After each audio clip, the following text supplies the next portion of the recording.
વડોદરાનું આજવા સરોવર ફરી એકવાર છલોછલ ભરાઈ ગયું છે। આજવા સરોવરની સપાટી 211.52 ફૂટે પહોંચી છે। આજવા સરોવરમાંથી વિશ્વામિત્રી નદીમાં 1000 ક્યુસેક પાણી છોડવામાં આવી રહ્યું છે। આજવા સરોવરની સપાટી 211 ફૂટ પહોંચે ત્યાં સુધી પાણી છોડાતું રખાશે। તો પંચમહાલ અને પાવાગઢ કેચપીટ વિસ્તારમાં ભારે વરસાદના કારણે આજવા સરોવર ભરાઈ ગયું છે।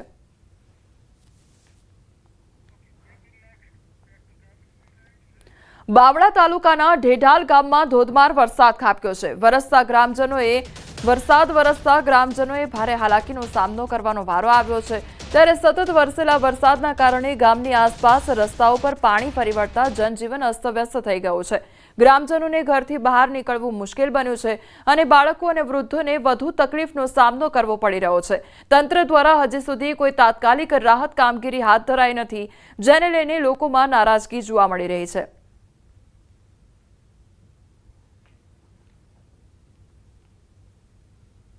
ખેડા મહેમદાવાદના કેશરા ગામમાં વરસાદના પાણી ફરી વળ્યા છે અને કેશરા ગામમાં રોડ પરથી ગામમાં જવાના રસ્તા પર ઢીચણસમાં પાણી ભરાઈ ગયા છે। તો ગામમાં આવેલ પ્રાથમિક શાળા ઇન્દિરાનગરી તેમજ રબારી વિસ્તારમાં ઢીચણસમાં પાણી ભરાયા છે। કેશરા ગામનો તળાવ ઓવરફ્લો થતા ગામમાં પાણી ભરાઈ ગયા। તો 9 ઇંચથી વધારે વરસાદને લઈને ગામમાં અવરજવર માટે ટ્રેક્ટરનો સહારો લેવો પડ્યો છે। ખેડા મહેમદાવાદમાં પડેલા 9 ઇંચ વરસાદથી શિક્ષણ કાર્ય પણ પ્રભાવિત થયું છે। મહેમદાવાદ તાલુકાની ગ્રામ્ય વિસ્તારની શાળાઓમાં વરસાદી પાણી ભરાઈ ગયા છે। આજે જિલ્લાની તમામ શાળા આંગણવાડીમાં શિક્ષણ કાર્ય બંધ છે। દેવકી વણસોલ પ્રાથમિક શાળામાં જ્યાં જુઓ ત્યાં પાણી જ પાણી જોવા મળી રહ્યું છે। તો દેવકી વણસોલ પ્રાથમિક શાળામાં ઢીચણસમાં પાણી ભરાઈ જતા રસોડા સહિતમાં પાણી ભરાઈ ગયા છે। હજુ પણ શાળા અને ગામના કેટલાક વિસ્તારોમાં પાણી ભરાઈ ગયા છે।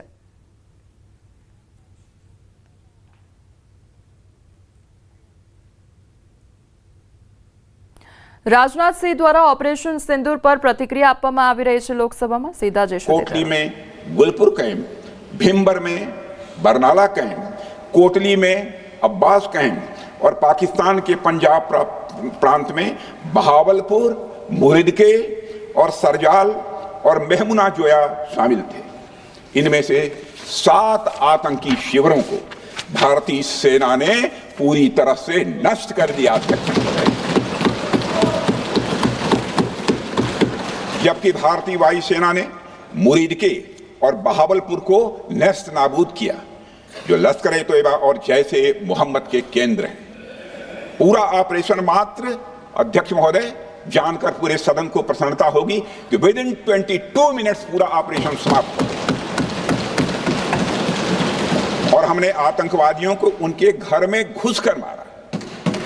सशस्त्र बलों ने हमारी माताओं और बहनों के सिंदूर का बदला लिया और प्रत्येक भारतीय इस भावना से ओत-प्रोत हो गया। अध्यक्ष महोदय, मैं चाहूंगा कि पूरा सदन एक बार हमारे सेना के बहादुर जवानों के शौर्य और पराक्रम का। अध्यक्ष महोदय, यह सिंदूर की लाली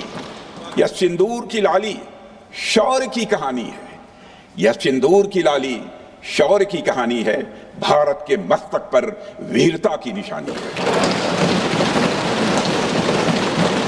अध्यक्ष महोदय, सेनाओं ने अंधेरी रात होने के बावजूद हमले की सफलता के स्पष्ट एविडेंस भी जुटाए हैं, साक्ष्य है हमारे पास। अध्यक्ष महोदय, हमले के कुछ ही घंटों के भीतर एक प्रेस रिलीज और मीडिया ब्रीफिंग के माध्यम से इन्हें जनता की जानकारी के लिए जारी कर दिया गया था। मुझे यह पुष्टि करते हुए गौरव की अनुभूति हो रही है कि सशस्त्र बल अपने सभी मिशन ऑब्जेक्टिव्स को पूरा करने में पूरी तरह से सक्षम रहे और साथ ही कामयाब रहे। अध्यक्ष महोदय, 7 मई 2025 को हमले माने 1:35 के तुरंत बाद भारतीय डीजीएमओ ने हॉटलाइन संदेश के माध्यम से पाकिस्तान के डीजीएमओ यानी डायरेक्टर जनरल मिलिट्री ऑपरेशन से संपर्क किया और टेरर इंफ्रास्ट्रक्चर के खिलाफ हमारे हमले के रेशनल और मेथोडोलॉजी के बारे में पूरी जानकारी दी और यह तथ्य भी बताया ये हमले एस्केलेटरी नेचर वाले नहीं थे, माने इसको हम आगे नहीं बढ़ाना चाहते। जिन मोहि मारा तीन मोहि मारे। अध्यक्ष महोदय, इस प्रकार प्रभु हनुमान ने लंका में अपनी रणनीति बनाई थी उसी प्रकार हमने भी उन्हीं को निशाना बनाया जिन्होंने हमें नुकसान पहुंचाया था।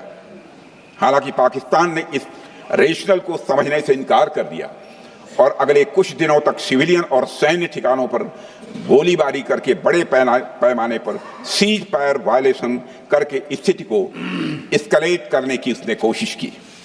अध्यक्ष महोदय, 7-8 मई 2025 की रात को क्लियरली आइडेंटिफाइड आतंकवाद संबंधी ठिकानों पर हमारे सफल ऑपरेशन के बाद, सफल हमले के बाद पाकिस्तान ने स्थिति को एस्केलेट कर दिया और अनमैन्ड एरियल सिस्टम और अन्य साधनों का उपयोग करके भारतीय वायुसेना के बेसेस, भारतीय वायुसेना के सेंसर्स और सेना के फॉर्मेशन हेडक्वार्टर से लेकर ब्रिगेडों तक पर भी उसने हमला कर दिया। हालांकि हमारी इंटीग्रेटेड एयर डिफेंस ग्रिड और काउंटर यूएस ग्रिड ने इन हमलों को सफलतापूर्वक विफल कर दिया। अध्यक्ष महोदय, यस-400 यमारसैन आकाश मिसाइल सिस्टम और एयर डिफेंस गन्स बहुत प्रभावी साबित हुई हैं। अध्यक्ष महोदय, इस एस्केलेशन पर हमारा जवाबी हमला स्विफ्ट,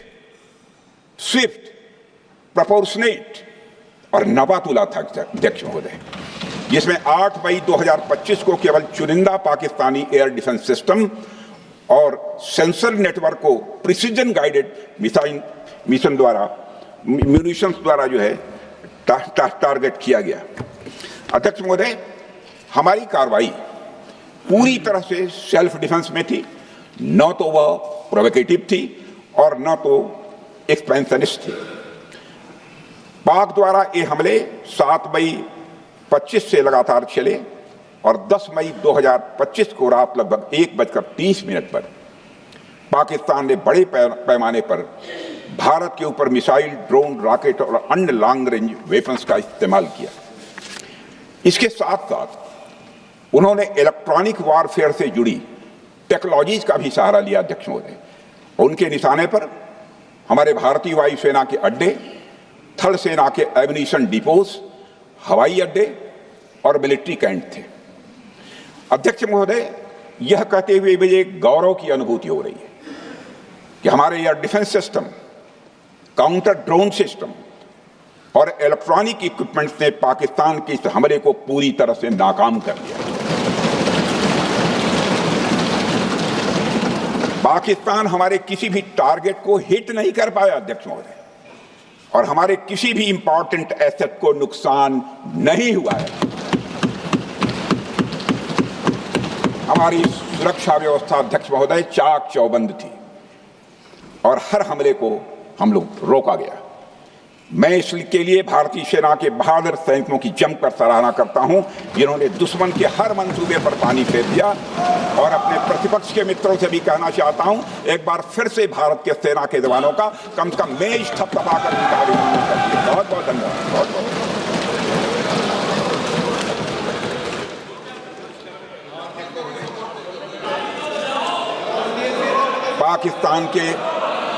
पाकिस्तान के इस हमले के जवाब में हमारी कार्रवाई साहसिक थी, ठोस थी और प्रभावी थी।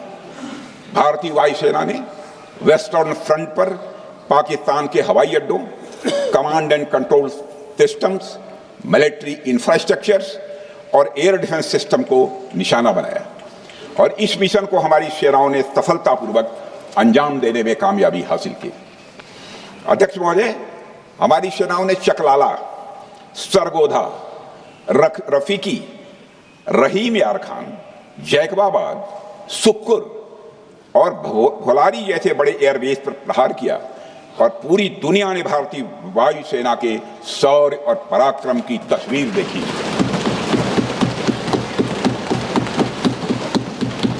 अध्यक्ष महोदय, ऑपरेशन सिंदूर ट्राई